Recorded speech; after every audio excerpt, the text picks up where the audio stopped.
Trading বার্তায় আমি ওয়াসিম আপনাদের সকলকে ওয়েলকাম জানিয়ে আজকে আমাদের যে ভলিউম স্পাইক স্ট্র্যাটেজি স্টক সিলেকশনে অনেকেরই প্রবলেম ক্রিয়েট হচ্ছে। প্রবলেমটা কি? অনেকটা ডিলে করে স্টকগুলো আমাদের চার্টিংয়ের যে লিঙ্ক সেখানে ধরা পড়ছে। আজকের ভিডিওতে তার একটা পার্মানেন্ট সলিউশন এবং সেই নিয়ে কিছু ইনফরমেশন আপনাদের সঙ্গে শেয়ার করব। চলুন শুরু করি। এবং শুরুতেই স্টক সিলেকশনের প্রসেসের চেঞ্জেস নিয়ে বলার আগে কিভাবে আমরা স্টকগুলোকে বাছাই করব, মানে চার্টিংয়ের লিঙ্কে তো আসছে বা আজকে যে প্রসেসটা বলবো সেখানে যখন আসবে তার পরের প্রসেসটা, মানে ধরুন 10টা স্টক আসছে, সেই 10টার মধ্যে থেকে আমি কোন পার্টিকুলার একটা বাছাই করব, সেখানে ট্রেড করব, বা হতে পারে মেবি আপনি দুটো তিনটেও বাছাই করতে পারেন, সেটা ডিপেন্ড করবে আপনার কত ক্যাপিটাল বা আপনার ট্রেডিং স্টাইলের উপরে। তো সেই বাছাই করাটাই কিন্তু সব থেকে মেন কাজ, ওটাতেই আপনাকে সব থেকে বেশি এফোর্ট দিতে হবে। যে ধরুন 10টা স্টক আসলো, তার থেকে ফিল্টার করে আপনি সাপোজ দুটো চুজ করলেন, এই যে ফিল্টারগুলো করছেন সেটাকেই কিন্তু আপনাকে সব থেকে বেশি এফোর্ট দিতে হবে। এবং ভলিউম স্পাইক স্ট্র্যাটেজিতে আমি কিন্তু সব সময় এটাই বলে এসেছি যে আপনাকে ফোকাস রাখতে হবে যে 1:4 মিনিমাম টার্গেট রাখার। এমন নয় যে আপনার অ্যাকিউরেসি আপনার 100% বা 80% রাখার চেষ্টা করতে হবে, সেটা কিন্তু নয়। আমাদের 30-40% যদি অ্যাকিউরেসি হয় তাহলেই কিন্তু আমরা ইজিলি উইন করে যাব। তো আমরা অ্যাকিউরেসির পিছনে দৌড়বো না, কারণ আলটিমেটলি অ্যাকিউরেসিটা কিন্তু ডিপেন্ড করবে মার্কেট কন্ডিশনের উপরে। আবার যখন ভালো ট্রেন্ডি মার্কেট হবে আপনার অ্যাকিউরেসি কিন্তু এমনিতেই অনেক হাই হয়ে যাবে। তো আমরা অ্যাকিউরেসির পিছনে ছুটবো না, আমরা দেখবো যে ম্যাক্সিমাম প্রফিট বুক করতে পারি, আমরা সেইটা চেষ্টা করব। তাহলে দেখবেন আপনার যদি 20 দিন, মানে এক মাসে 20 দিনের জায়গায় আপনার যদি 10 দিনও প্রফিট হয় বা 9 দিন 8 দিনও প্রফিট হয়, তাহলেও দেখবেন আপনি বেশ ভালো প্রফিটে থাকবেন। কারণ আমাদের কি টার্গেট করছে আমরা এই ভলিউম স্পাইক স্ট্র্যাটেজিতে, যে আমাদের অ্যাকুরেসি কম হলেও, মানে ধরুন 30-40 কি 50% অ্যাকুরেসিও যদি হয়, তাহলে আমরা যখন এই 1:4 রেশিও ওয়াইজ আমরা টার্গেট বুক করব, বা 1:3 হোক বা 1:2 হোক, বাট আমরা মেনলি টার্গেট রাখবো 1:4 রেশিও ওয়াইজ প্রফিট বুক করার। তাহলে প্রফিট করাটা কিন্তু কোনো ব্যাপারই হচ্ছে না। বাট হ্যাঁ, মুখে বলতে যতটা সহজ, রিয়েল লাইফে কিন্তু অতটাও ইজি হবে না, কারণ অনেক স্টক হয়তো 1:4 হয়তো সারা দিনেও দেবে না। বাট আমরা সুইং টু সুইং ট্রেল করতে থাকবো যতটা বেশি পারা যায়। কখনো আর্লি এক্সিট করব না, যে ধরুন সুন্দর প্রফিট দিচ্ছে আর কত মুভমেন্ট দেবে, আর হয়তো মুভমেন্ট দেবে না, এবার হয়তো রেড ক্যান্ডেল দেখেই আপনার মনে হলো যে এবার হয়তো আমার বুক করে নেওয়া উচিত, অনেকটা মুভমেন্ট দিয়ে দিয়েছে, রিভার্স করতে পারে, আর কত উপরে যাবে, এইরকম মেন্টালিটি নিয়ে কিন্তু এক্সিট করবেন না। এই আর্লি এক্সিট করা যাবে না। আমাদেরকে চেষ্টা করতে হবে swing to swing SL trail করে প্রফিট বুক করার। তাহলেই দেখবেন যখন আপনার কোনো স্টক 1:5 1:6 দেবে, সেটাকে আপনি কিন্তু ইজিলি বুক করতে পারবেন, আর সেইটাই হবে আপনার মেন টার্গেট। অ্যাটলিস্ট মেন্টালিটিটা এরকম রাখুন যে বড় প্রফিট বুক করতে হবে, তাহলেই দেখবেন ধীরে ধীরে সেই বড় প্রফিটটা বুক করতে পারবেন। যদি আপনার মেন্টালিটি ওই রকম না হয়, ওই ছোটখাটো প্রফিট বুক করার অভ্যেসটা আপনি যদি ত্যাগ না করতে পারেন, তাহলে কিন্তু খুব ডিফিকাল্ট। আচ্ছা, এখানে আরো একটা কথা বলবো, সেটা হচ্ছে যে ধরুন কোনো স্টক আসলো, বা ধরুন 5টা স্টক আসলো, সেই 5টা স্টককে আপনি 5 মিনিট চার্টে প্রথমে দেখবেন।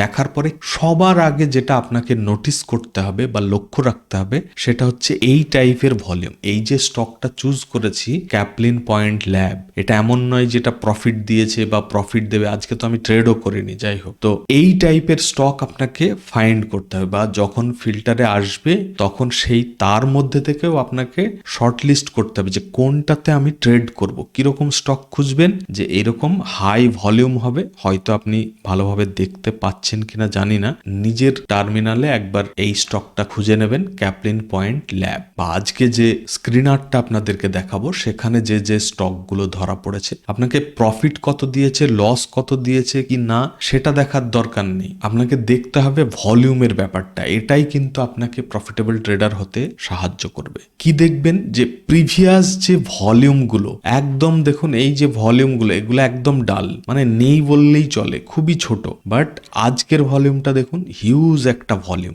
এই জিনিসটাই অনুযায়ী আপনাকে খুঁজে বের করতে হবে। এটা হবে আপনার ফার্স্ট প্রায়োরিটি। আর যখনই কনফিউশন হবে, ধরুন আপনি 5 মিনিটের চার্টে দেখছেন, যেটা আমি সবসময় বলে থাকি যে 5 মিনিটের চার্টে দেখতে পারেন, সেই 5 মিনিটের চার্টেই দেখবেন। বাট যখন আপনার কনফিউশন তৈরি হবে বা বুঝতে পারছেন না, তখন চার্টটাকে টাইম ফ্রেম চেঞ্জ করবেন, করে 1 মিনিট করে নেবেন। 1 মিনিটে ভলিউম দেখার জন্য কিন্তু সব থেকে ভালোভাবে আপনাকে বুঝতে সাহায্য করবে। তো 1 মিনিট টাইম ফ্রেমে চলে যাবেন এবং ভলিউম দেখবেন যে প্রিভিয়াস ভলিউমগুলো একদম ড্রাই এবং আজকের ভলিউম হিউজ স্পাইক দিয়েছে। আর এটাই হবে ভলিউম স্পাইক স্ট্র্যাটেজির ফার্স্ট কাজ।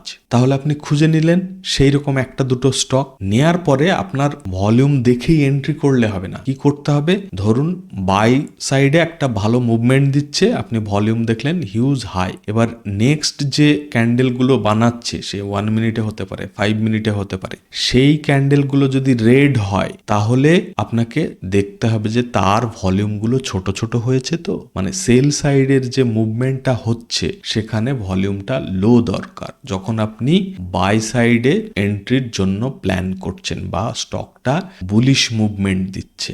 এবার ধরুন ফার্স্ট ক্যান্ডেলের পরে তো সবসময় রিট্রেসমেন্ট নেবে না, 4-5টা ক্যান্ডেলের পরেও রিট্রেসমেন্ট নিতে পারে, নিলেও কোনো ক্ষতি নেই। সেই ক্যান্ডেলগুলোর ভলিউমটা যদি ভালো থাকে এবং অপোজিট সাইডের, মানে ধরুন আপনি সেল সাইডের যখন মুভমেন্ট নেবেন, ধরুন এরকম রেড কালারের ক্যান্ডেল বানালো হিউজ ভলিউম, এবং যখন বাই সাইডের ক্যান্ডেল বানালো তখন ছোট ছোট ভলিউম, আবার যখন ফল করছে তখন হয়তো হিউজ একটা ভলিউম। এটা হচ্ছে সেল সাইডের এন্ট্রির জন্য। এবং নেক্সট এই যে ছোট ছোট ক্যান্ডেল বানানোর পরে যখন একটা এই যে রেড ক্যান্ডেলটা বানাবে, সেই ভলিউমটা যখনই আপনার হাই ভলিউম হবে, তখন ক্যান্ডেল ক্লোজ করার পরে আপনি এন্ট্রি করতে পারেন। মেন আপনাকে টাইম ফ্রেম না, মেন আপনাকে দেখতে হবে ভলিউমটা হাই হচ্ছে কিনা। ঠিক আছে, তাহলে এটা সেল সাইডে। বাই সাইডেও সেম হবে। ধরুন এই যে রেড ক্যান্ডেল গুলো তৈরি হচ্ছে, এই বাই সাইডের বুলিশ ক্যান্ডেল মানে গ্রিন ক্যান্ডেল গুলো খুব ভালো বুলিশ মুভমেন্ট দিয়েছে, সেই সঙ্গে হাই ভলিউম দেখিয়েছে। বাট যখনই রেড ক্যান্ডেল হচ্ছে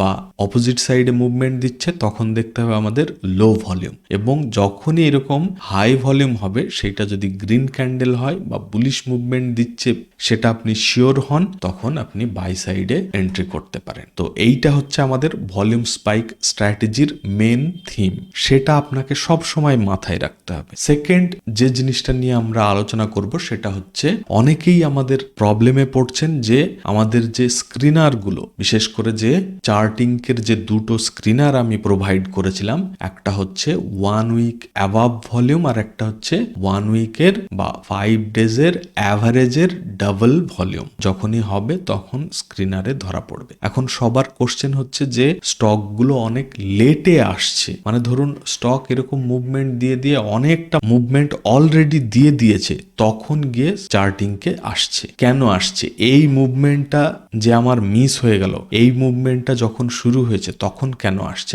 মেবি হতে পারে সেই টাইমে ভলিউম হাই হয়নি, কারণ আমাদের তো ভলিউমটা হাই হতে হবে। যদি এই এত বড় মুভমেন্টটা লো ভলিউমেই হয়ে যায়, তাহলে তো সেই স্টকটা আমরা বাদ দেব। মানে এই মুভমেন্টটা তো আমাদের জন্য নয়, কারণ মুভমেন্টটাকে ক্যাপচার করতে গেলে অন্য স্ট্র্যাটেজি ব্যবহার করতে হবে। সেটা নিয়ে অন্য কোনো ভিডিওতে ডিসকাশন করব, বা অলরেডি এইসব নিয়ে অলরেডি ইন্ট্রাডে ট্রেডিং স্ট্র্যাটেজি সিরিজে আলোচনা করেছিলাম, সেখানে 4-5টা স্ট্র্যাটেজি নিয়ে ডিসকাস করেছিলাম, সেগুলো না দেখলে দেখে নেবেন। কিন্তু ভলিউম স্পাইক স্ট্র্যাটেজিতে আমাদের হাই ভলিউমটা মাস্ট। ঠিক আছে, যদি এইরকম বেরিয়ে যায় 5%, 6% বা 7% অলরেডি মুভমেন্ট দিয়ে দেয়, তখন সেই স্টকটা আমরা বাদ দেব, নেব না। মানে তার আর আমাদের ভলিউম স্পাইক স্ট্র্যাটেজিতে কাজ নেই। তাহলে এখান থেকে একটা জিনিস আমি বোঝাতে চাইছি যে ওই যে চার্টিংকের দুটো স্ক্রিনার দিয়েছিলাম, সেগুলো কিন্তু খারাপ নয়, সেগুলো যথেষ্ট ভালো। বাট যখন ও লজিক ওয়াইজ হাই ভলিউম পাচ্ছে, তখন কিন্তু সেই স্টকগুলো ওখানে ফিল্টার হয়ে আসছে। আর আমাদের এইরকম মেন্টালিটিটা চেঞ্জ করতে হবে যে স্টক আসছে না, স্টক আসছে না, আমি ট্রেড করতে পারছি না। স্টক না আসলে আমরা ট্রেড করব না, ওয়েট করব, বাট তাড়াহুড়ো করে যে কোনো স্টকে ঢুকবো না। ঠিক আছে, তো আমরা চাইলে এখনো ওই দুটো চার্টিংকের লিঙ্ক নিজেদের কাছে রেখে দেবো সবাই। লিঙ্কে যখনই স্টক আসবে আমরা চাইলে এন্ট্রি করতে পারি, কোনো প্রবলেম নেই। কিন্তু এর কি কোনো সলিউশন নেই? অবশ্যই আছে। চলুন এবার এর একটা সলিউশন, চাইলে আমরা সেই স্ক্রিনারটাও ব্যবহার করতে পারি। চলুন দেখাই কোন স্ক্রিনার। নতুন একটা স্ক্রিনার আজকে ডিসকাস করব, যেখানে ভলিউম স্পাইক স্ট্র্যাটেজি আমরা ইউজ করতে পারবো সেই স্টকগুলোতে। ঠিক আছে, তো আমরা কি করব? সার্চ করব স্টক এজ। স্টক এজ সম্পর্কে হয়তো অনেকেই জানেন, বা আমিও এর আগে দু একবার আলোচনা করেছিলাম আপনাদের সঙ্গে। তো আজকে এই স্টক এজ নিয়েই কিন্তু আলোচনা করব। হোম পেজে চলে আসলাম, চলে যাব ট্রেন্ডিং স্টকে। এই ভলিউম শকার যে ট্যাবটা আছে এই ট্যাবে চলে যাব। তাহলে নতুন স্ক্রিনার পেয়ে গেলাম। আর এই স্ক্রিনারটা সম্পর্কে দু একটা কথা বলি, সেটা হচ্ছে কেন আমি এই স্ক্রিনারটা বাছাই করলাম। প্রথমত হচ্ছে এই যে ভলিউম শকার বলে এই যে ব্যাপারটা বা এই যে প্রসেস বা থিমটা, এটা কিন্তু অনেক জায়গায় আপনি পেয়ে যাবেন। এই এতগুলো প্ল্যাটফর্ম দেখার পরে আমি এটাকেই কেন দেখালাম, কারণ দুই একটা জিনিস এমন আছে যে এই প্ল্যাটফর্মটাকে অন্যদের থেকে আলাদা করে, প্লাস বিগিনারদের জন্য, বিশেষ করে বিগিনারদের জন্য এটা কিন্তু একটা খুব হেল্পফুল টুল। তবে আপনারা চাইলে যে কোনো ইউজ করতে পারেন, এটা কোনো প্রমোশনাল ভিডিও নয়। আমার পার্সোনালি মনে হয় যে বিগিনারদের জন্য এটা অনেক সুবিধা দেবে। কি সুবিধা দেবে একে একে বলছি। প্রথমত তো হচ্ছে এখানে লগ ইন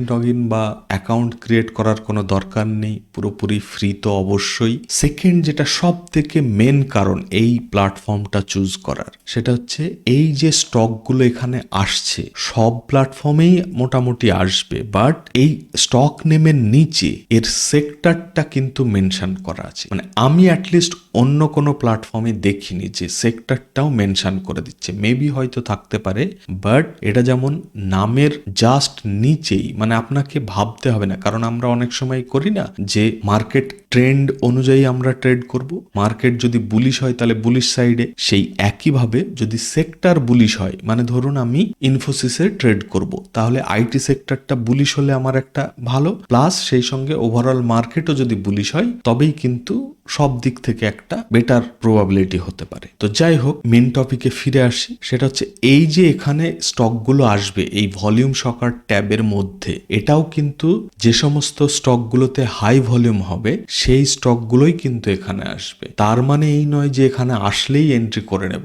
এখানে আসার পরে আমরা পরপর প্রত্যেকটা স্টককে ম্যানুয়ালি চেক করব সে কত পার্সেন্ট মুভ দিয়েছে। যদি দেখি যে হ্যাঁ 5, 6 কি 7% বা তার বেশি মুভমেন্ট অলরেডি দিয়ে দিয়েছে, তাহলে সেটাকে অ্যাভয়েড করব। বা ধরুন সেই স্টকে প্রিভিয়াস ডেতেও অলরেডি ভালো মুভমেন্ট দিয়েছে একই সাইডে, তাহলে সেটাকেও কিন্তু অ্যাভয়েড করব। আমরা দেখব যে আগে বেশ কিছুদিন বা 1-2 দিন অ্যাটলিস্ট সে লো ভলিউম ছিল, আজকে তার হাই ভলিউম হয়েছে। এবং স্ট্র্যাটেজিতে যেমন যেমন বলা হয়েছে বা একটু আগে যেমন বললাম, সেই রকম যদি সমস্ত ক্রাইটেরিয়া ম্যাচ করে, তখন আমরা চাইলে এন্ট্রি করতে পারি। এবং এখানে আরো একটা কথা বলবো যে এখানে কিন্তু প্রচুর স্টক আসতে পারে, তার মধ্যে থেকে ভালোভাবে বাছাই করে নেবেন। এবং প্রিভিয়াস যে দুটো চার্টিংকে লিঙ্ক দুটো দিয়েছিলাম, সে দুটোও হারাবেন না, সেই দুটোও রেখে দেবেন। সেই দুটোও কিন্তু খুব কাজের। সেখানে যখনই high volume stock criteria match করবে, সঙ্গে সঙ্গে কিন্তু ওখানে চলে আসবে। তবে হ্যাঁ, সঙ্গে সঙ্গে বলাটা ভুল হচ্ছে, সেখানে 5 মিনিট ডিলেতে আসবে। মানে ওটা তো চার্টিংকের ফ্রি স্ক্রিনার। আপনারা যদি পেড ভার্সন নিয়ে থাকেন তাহলে 1 মিনিট টাইম ফ্রেমও ওখানে ইউজ করতে পারবেন, plus real time data fetch করবে, তো সঙ্গে সঙ্গেই স্টকটা চলে আসবে। বাট যেহেতু আমরা ফ্রি ভার্সন ইউজ করছিলাম, তো ওখানে 5 মিনিট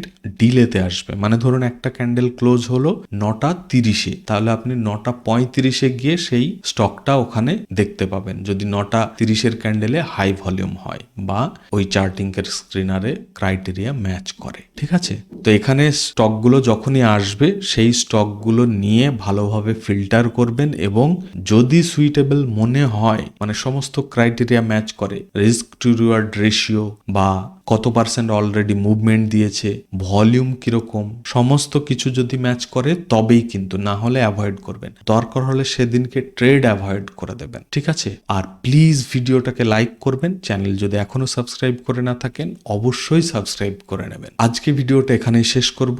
আপনারা ভালো থাকবেন। Thank you, bye by.